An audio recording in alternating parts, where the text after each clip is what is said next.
Olá, leitores e leitoras, tudo bem com vocês? Sejam bem-vindos a mais um vídeo aqui no canal. No vídeo de hoje a gente vai comentar um pouquinho sobre o livro Conversa sobre Educação, do Rubens Alves. Rubens Alves é um teólogo, cronista, pedagogo, filósofo, poeta, e eu nunca tinha lido nada dele, mesmo sabendo que ele é um dos intelectuais na área da educação mais reconhecidos e respeitados aqui no Brasil. Conversa sobre Educação vai ser então um compilado de crônicas que o Rubens Alves acabou escrevendo para alguns jornais, tanto de Campinas quanto para de São Paulo. E os organizadores desse livro vão dividir essas crônicas em 5 eixos temáticos, em 5 partes, no qual a temática em comum dessas crônicas é falar sobre educação. O interessante é que, mesmo não conhecendo Rubens Alves, eu consegui compactuar com algumas das ideias desse intelectual, e eu acho que é de extrema importância a gente também comentar nesse vídeo algumas dessas ideias. É óbvio que não vou conseguir abranger todas elas, porque, enfim, são muitas. Mesmo esse livro sendo bem fino, ele tem muito arcabouço teórico. Em uma das primeiras partes do livro, Rubens Alves vai falar que as escolas funcionam hoje em dia aqui no Brasil como maratonas para passar no vestibular. E isso tem muita associação com o tipo de educação que Paulo Freire falava sobre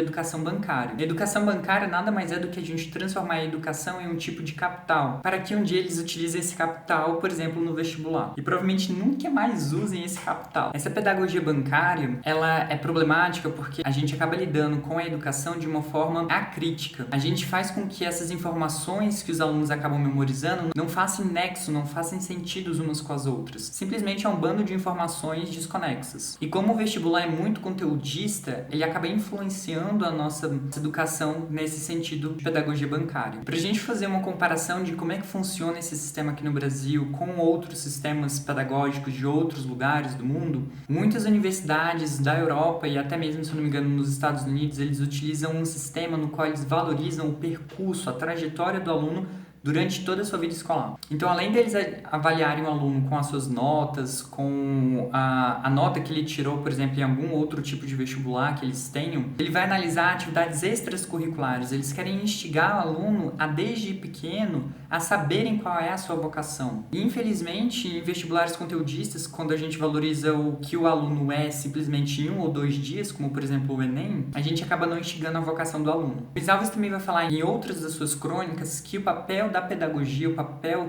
da escola, além de incentivar os sonhos, instigar os alunos a sonharem, é fazer com que os alunos aprendam a lidar com a diferença. E se a gente for parar para pensar, as escolas é o nosso primeiro ambiente social no qual a gente depara com a diferença. Porque até então, óbvio, aqueles que nunca foram para creche, o nosso ambiente era simplesmente o familiar. E pra gente era tudo normal, porque os valores eram os mesmos. Mas quando nós vamos para um ambiente um pouco mais abrangente como as escolas, a gente se depara com outros valores, outros pensamentos, a gente se depara com a diferença. E as escolas têm que ensinarem a lidar com essa diferença da melhor forma possível. Além disso, Rubens Alves vai fazer uma grande distinção entre o que seria a profissão da vocação. Em uma das suas crônicas, ele vai falar que a profissão é uma relação que você estabelece de fora para dentro. Ou seja, você acaba aprendendo a ser algo. Já a palavra vocação vem do verbo vocare, que significa chamar. Então, é um chamamento interior no qual você acaba fazendo uma ponte do seu interior para o exterior. Mas no final das contas, Rubens Alves vai falar que as duas são muito importantes e que as academias deveriam oferecer ambas.